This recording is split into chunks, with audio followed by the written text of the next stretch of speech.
পশ্চিম বর্ধমানের আসানসোলে দিনের শুরুতেই উত্তেজনা। বানপুরের ত্রিবেণী মোড় এলাকায় এক সিভিক ভলেন্টিয়ারকে মারধরের অভিযোগে গ্রেফতার এক ব্যক্তি। অভিযোগ, রাস্তার ব্রিজের কাজ চলায় যানজটের কারণে ব্যাখ্যা করতে গিয়ে ওই সিভিক ভলেন্টিয়ার জয়ন্ত বাগচিকে প্রথমে গালাগালি, এরপর মারধর করে ওই ব্যক্তি। তবে অভিযুক্তদের দাবি তিনিই নাকি প্রথমে সিভিক ভলেন্টিয়ারের আক্রমণের শিকার হন। ঘটনা ঘিরে এলাকায় চাঞ্চল্য ছড়িয়েছে।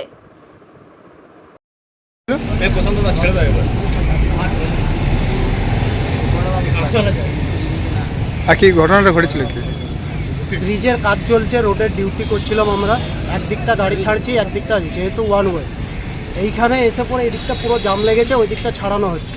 এই দাদা এসে পরে পুরো আমাকে ধমকি, এমনকি গালিগালাজ করতে স্টার্ট। আমি দেখে নেবো, এই করে নেবো, ওই করে নেবো, ওই করতে আমার গায়ে হাত ছেড়ে দিয়েছে।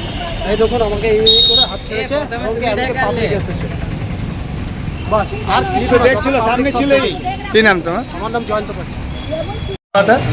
सर हम गया हुआ पर पूरा जाम लगा हुआ था, आधा घंटा से टोटल रुका हुआ है।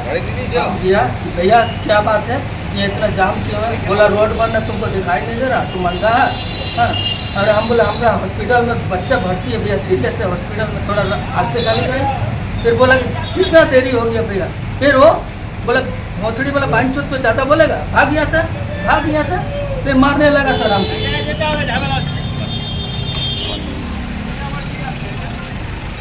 মাঝখানে